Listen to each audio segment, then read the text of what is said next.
So let's understand about the types of content जिसे आपको learn करना होता है। बेसिकली आप जब भी किसी चीज़ को लर्न करते हो तो आप करते क्या हैं, there are certain things which you need to learn, और उसमें बहुत सारी चीज़ें आपके लिए अननोन होती हैं। और जब अननोन को आपको लर्न करना होता है तो माइंड उसके साथ कंफर्टेबल नहीं हो पाता, यानी उसे लर्न करना उसके लिए मुश्किल हो जाता है। सो इन सच सिनेरियो अगर हम कंटेंट को कैटेगरी के अकॉर्डिंग डिवाइड करें तो one is known to known, यानी कि आप एक नोन चीज़ को दूसरी नोन चीज़ के साथ कनेक्ट करते हैं and it is very easy. ये आप हमेशा करते आए हैं। काफ़ी सारी ऐसी चीज़ें हैं जो आप बहुत आसानी से एक बार पढ़ के समझ लेते हैं, याद रख लेते हैं, बिकॉज जो आप याद करना चाहते हैं वो आपके लिए दोनों ही चीज़ें नोन हैं। That means that content is full of known things to you. सिर्फ लिंक्स डेवलप करने हैं and that you can easily do. उसके बाद जो दूसरी कैटेगरी आती है, the second category is when you connect known to the unknown, यानी एक ऐसी कैटेगरी जिसमें आपको कुछ कंटेंट्स लर्न करने होते हैं जिसमें कुछ चीज़ें आपके लिए अननोन हैं और बाकी आपके लिए अननोन हैं। तो आपको क्या करना होता है, इस नोन को अननोन के साथ कनेक्ट करना होता है and once you do this आपको वो कंटेंट भी लर्न हो जाता है। और अभी मैं इसका मेथड आपको बताऊंगा। And the third is unknown to unknown, यानी कि दो चीज़ें जिन्हें आप याद करने की कोशिश करें, लर्न करने की कोशिश करें, both are unknown to you, यानी आप उनके बारे में कुछ भी जानते नहीं हैं, आप उन्हें अच्छे से समझते नहीं हैं, फिर भी वो आपको लर्न करनी है, मेमोराइज करनी है। So these are the three categories of content. अब हम समझते हैं कि हम किसी चीज़ को लर्न करते हैं जिसमें अननोन है, तो what is the method for it, हम इसे याद कैसे करते हैं। एक्चुअली किसी भी चीज़ को लर्न करने के लिए जिस सिस्टम को आज आप मेरे साथ यहाँ पे लर्न कर रहे हो, इस सिस्टम को अगर हम यूज़ करना चाहते हैं तो this system is basically a memory system. That means आपकी ये जो मेमोरी है इसे आप यूज़ कैसे करें ये आपको बेहतर तरीके से समझना है। इसमें कौन कौन से स्टेप्स होते हैं, उन स्टेप्स को जब आप फॉलो करते हैं you can learn any content and you can retain it for longer period of time. तो ये कैसे करते हैं इसे समझते हैं। The first step is clear understanding, यानी कि आपको क्या करना होगा, जब भी आप किसी चीज़ को लर्न करना चाहते हैं तो जो पहली चीज़ सबसे ज़्यादा रिक्वायर्ड है that is your clear understanding of the concept. हाँ, इससे आप समझ सकते हैं कि ये मेमोरी सिस्टम कोई ऐसा मिरेकल नहीं है कि मुझे समझ में कुछ नहीं आए, ठीक है, it's okay, but I am going to learn everything, ऐसा नहीं होगा।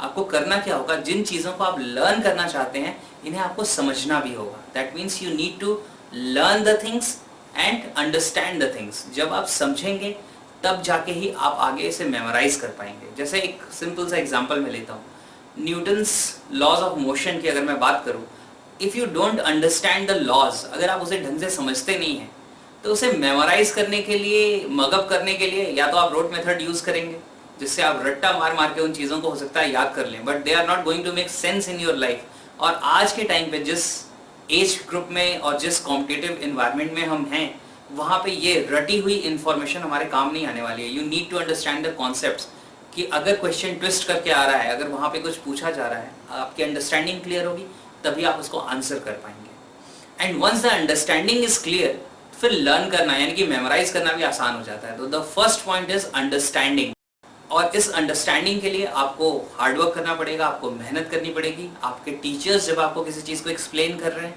आप घर पे आके उसे पढ़ रहे हैं या you are taking some help from some tuition और कोचिंग, तो आपको कॉन्सेप्ट को समझने के लिए उनकी हेल्प लेनी चाहिए and you need to understand the concepts very clearly. ये बहुत ज़्यादा ज़रूरी है। The second point, first point हमारा क्लियर अंडरस्टैंडिंग हो गया। The second point is keyword identification. जैसे जब हम मेमोरी टेक्निक्स की बात कर रहे हैं and you want to learn something, तो the content is usually filled with unknowns. इसमें बहुत सारी चीज़ें होती हैं जो हमारे लिए अननोन है, तो हमें अननोन में से क्या करना होता है, कीवर्ड को फाइंड आउट करना होता है, यानी कीवर्ड को निकालना होता है। अब ये कीवर्ड क्या होता है, मैंने शायद इस वीडियो में आपको पहले भी बताया कि keyword means a word which is just a symbol for the actual word. जैसे एक एग्जाम्पल मैं लेता हूँ, थर्मस फ्लास्क और Dewar. Thermos flask was invented by Dewar, तो Dewar is a word, it is the name of the scientist, वो scientist का नाम है। और इस डेवर को अगर हमें लर्न करना है, हो सकता है आज आप लर्न करें thermos flask Dewar, thermos flask Dewar, लेकिन कल को आप ये भूल जाएं। But if you extract a keyword out of this Dewar, इस डेवर में से आप एक कीवर्ड सर्च कर लो, डेवर, ओके, डेवर समवेयर मेरे माइंड में एक इमेज डाल रहा है, आइदर डेविल और दीवार। तो दीवार मीन्स वॉल, तो ये एक इमेज मेरे माइंड में प्रोजेक्ट कर रहा है, आपके माइंड में प्रोजेक्ट कर रहा है, and this is called the keyword. यानी कि एक ये कीवर्ड है। कीवर्ड एक्चुअली क्या कर रहा है, जैसे ही नेक्स्ट टाइम आप थर्मस फ्लास्क के बारे में सुन रहे हैं and you are thinking about इसके साथ एसोसिएटेड वर्ड क्या था, जो एक लिंक हम डेवलप करेंगे। जैसे मैंने एक एग्जांपल लिया कि you are opening your thermos flask and a devil is coming outside, तो दैट मीन्स ये एक ऐसा एग्जांपल है जो आपको बहुत अच्छे से याद रहने वाला है, रजिस्टर हो जाने वाला है आपके माइंड के अंदर। इन द सेम वे एक और एग्जांपल हम ले सकते हैं कि you are taking your thermos flask और आप उसको दीवार पे मार रहे हैं जोर से एंड इट इज ब्लास्टिंग। तो अब क्या होगा, अब ये दीवार भी आपके लिए एक कीवर्ड बन गया, या वो डेविल भी एक कीवर्ड बन गया, जो आपको क्या याद दिलाने वाला है, रिकॉल करवाने वाला है। एंड जो रिकॉल करवाने वाला है that is Dewar, because it is the keyword for Dewar, right. अब आप इस बात को समझ रहे हैं। सो सेकेंड स्टेप है, जब भी अननोन कुछ चीजें हमारे पास जिन्हें हम भूल सकते हैं and these are important data points जो हमें याद रखने हैं, तो हमें ये कीवर्ड्स उसमें से आइडेंटिफाई करने होंगे, राइट। और इसका सिस्टम हम आगे जैसे जैसे आप आगे चलेंगे इस मेमोरी कोर्स में, आप इसे ज़्यादा बेहतर तरीके से समझ पाएंगे। The third point is link creation. Link creation means जब हमें कोई चीज़ मेमोराइज करनी है तो हमें लिंक्स डेवलप करने होते हैं। मैंने आपको बताया कि our memory is basically link memory, यानी कि हमारे माइंड को जो कुछ भी याद रहता है वो लिंक करके याद रहता है। जैसे एग्जांपल लेते हैं, आपका एक फ्रेंड है, उसके साथ एक दूसरा कोई पर्सन खड़ा है, आप वहाँ पे जाते हैं और वो आपको इंट्रोड्यूस करता है कि see this is my friend Rahul.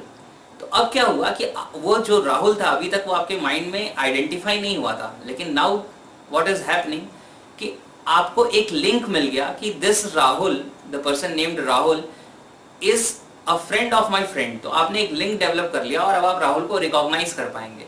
यानी नेक्स्ट टाइम आपको राहुल कहीं पे मिलते हैं तो most probably you will recognise this is Rahul, because in your mind a memory link has been created. आपके माइंड के अंदर एक मेमोरी लिंक क्रिएट हो चुका है for Rahul, to recall and remember Rahul.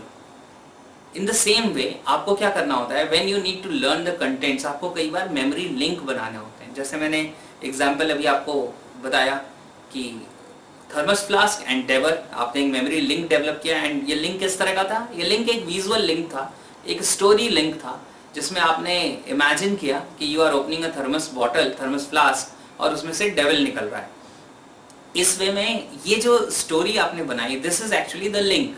In the same वे अभी आगे इन चीज़ों को हम बहुत ज़्यादा अप्लाई करके देखेंगे कि when you want to learn even some paragraph, आप किसी पैराग्राफ को लर्न करने वाले हैं, वहाँ पे भी हम कुछ कीवर्ड्स को आइडेंटिफाई करेंगे and we will create a story, we will create a memory link, जहाँ से हम चीज़ों को ज़्यादा बेहतर तरीके से याद कर सकें।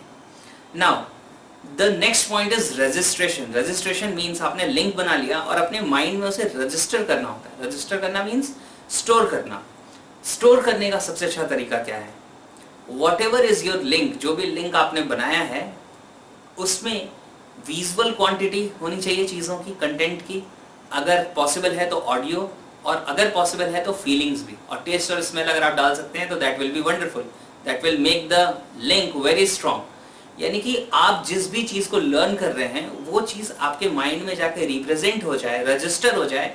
इसके लिए आपको अपनी कई बार आंखें क्लोज करके या कई बार आंखें खोल के भी आप कर सकते हैं। You will need to see the entire story in your mental screen. यानी अपनी आंखें अगर आप बंद करें और मेंटल स्क्रीन को आप देखें तो आप विजुअलाइज कर सकते हैं कि एक्चुअली व्हाट इज हैपनिंग।